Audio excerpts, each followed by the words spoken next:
My dear friend, as you settle in and let your thoughts drift, allow me to tell you a wondrous story, a true tale of human spirit and ingenuity, set far away among the stars on the silent red planet we call Mars.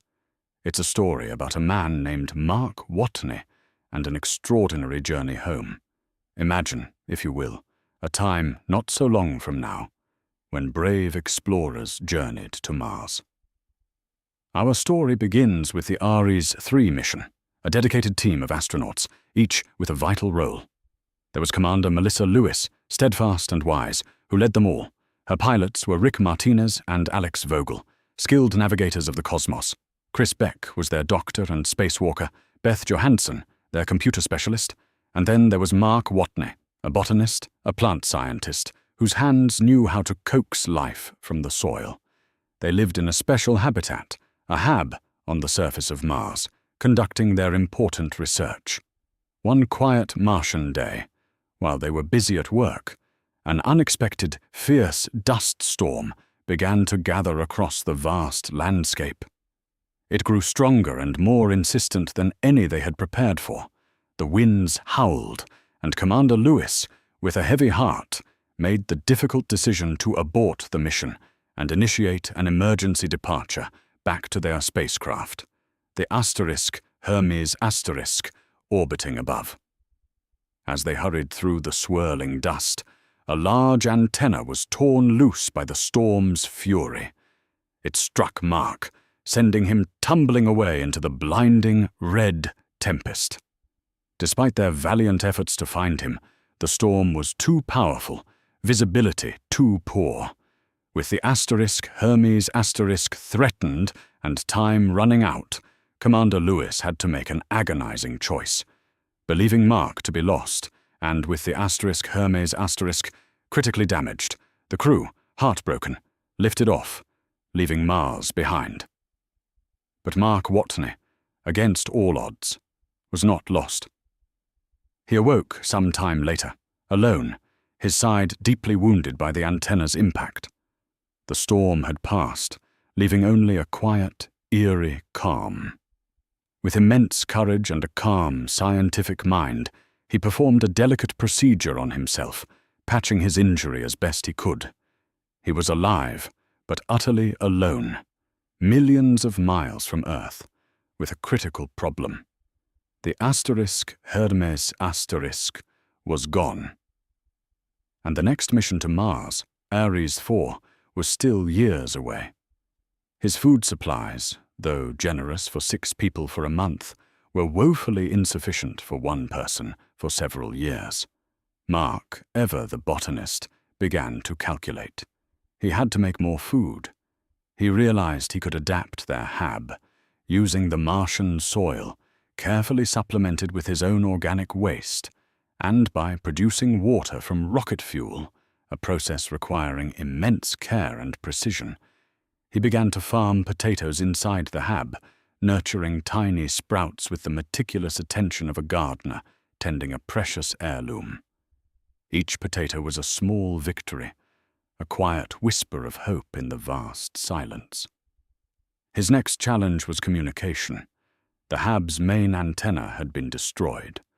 With patient investigation, he discovered that NASA's old Pathfinder probe, a robot that had landed on Mars many years ago, was still mostly intact, though long dormant. He embarked on a calm, methodical journey across the Martian terrain in one of the rovers, tracing the path to Pathfinder's resting place. With his resourceful hands, he gently revived it, connecting it to the hab's systems. Back on Earth, at NASA headquarters, a sharp-eyed satellite image analyst named Mindy Park was reviewing recent Martian photos. She noticed something peculiar, evidence of activity at the abandoned Ares 3 hab. A solar panel was clean, equipment had moved.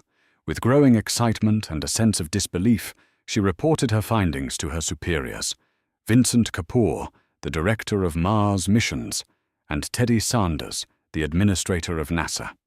Mark Watney was alive. The news rippled through NASA, a mixture of profound relief and daunting apprehension. How could they bring him home? Mitch Henderson, the Ares 3 flight director, tirelessly championed Mark's cause, while Annie Montrose, the press secretary, managed the global outpouring of emotion. Through the Pathfinder, Mark and NASA established a slow, painstaking communication link. Initially, it was just simple yes and no questions, using Pathfinder's camera to point at laminated cards.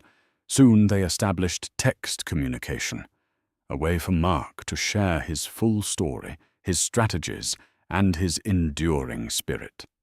Mark's days became a gentle rhythm of tending his potato patch, maintaining the hab, and communicating with Earth. But Mars, ever challenging, presented another hurdle. One chilly Martian evening, a small, unforeseen tear developed in the hab's fabric, causing a sudden loss of pressure and a drastic drop in temperature. His precious potato crop, his lifeline, froze. It was a disheartening setback, but Mark, though saddened, did not despair. He knew he still had a chance if he could reach the Ares 4 Mavai, the Mars ascent vehicle, awaiting a future mission far across the planet in Schiaparelli crater. NASA, meanwhile, was working on a supply mission, a quick launch to send Mark more food. But in a moment of great sadness, a supply rocket, launched with immense haste, did not quite make it. It was a devastating blow, dimming the hopes of many. However, a brilliant astrodynamicist named Rich Purnell, working for NASA, conceived a radical, audacious plan, the Purnell maneuver. Instead of returning directly to Earth, the Hermes spacecraft, still carrying Commander Lewis and her crew, could perform a gravity assist around Earth and then return to Mars to pick up Mark. It was a longer journey for them, but a possible path to salvation for Mark. Teddy Sanders initially rejected the plan, fearing the risk to the entire Ares 3 crew, but Mitch Henderson, fueled by his dedication, discreetly sent the Purnell maneuver to the Hermes crew. On board the Hermes Commander Lewis and her team, grappling with the grief and guilt of leaving Mark behind, faced a profound moral dilemma.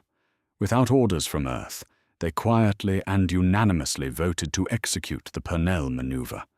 It meant months, even years added to their mission, but for Mark, they knew it was the only way. Their quiet courage set the Hermes on a new, long, gentle arc back towards the red planet.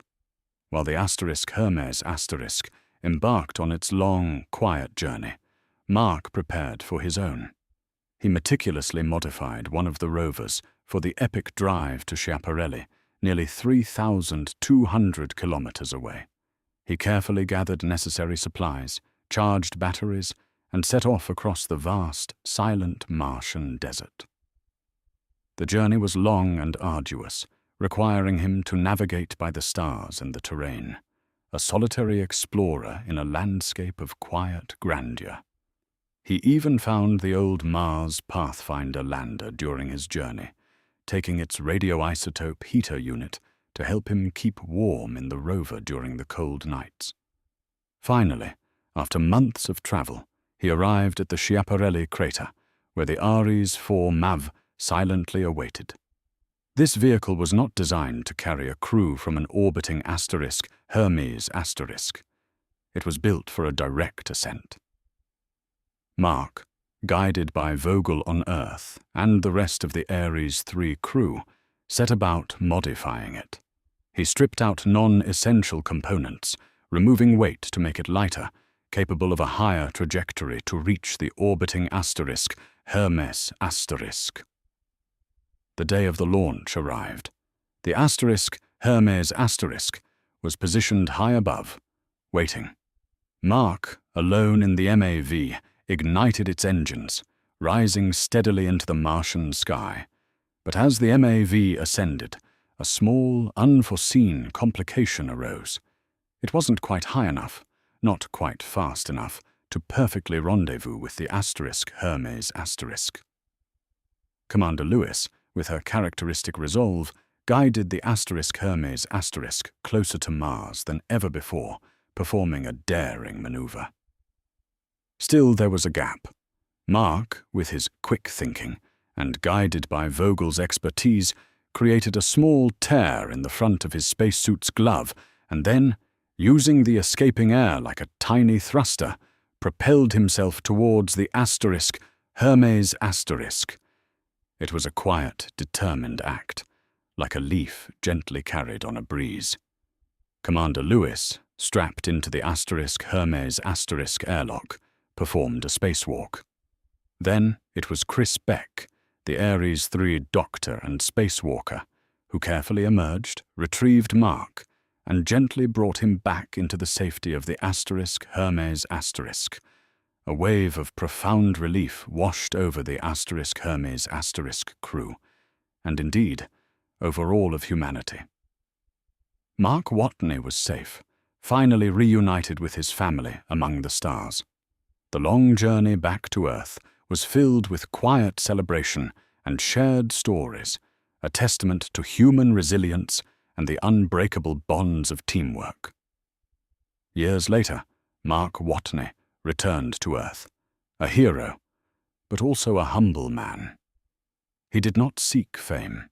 Instead, he chose to share his profound experiences and knowledge. He became a botany instructor for new astronaut recruits, passing on not just the science of plants, but the invaluable lessons of perseverance, ingenuity, and the quiet strength of the human spirit.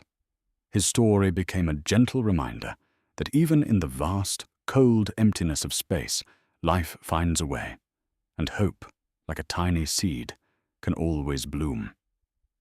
And so, my dear friend, as you close your eyes, remember Mark Watney and the quiet courage that brought him home.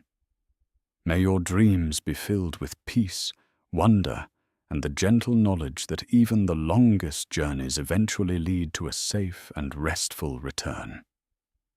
Good night,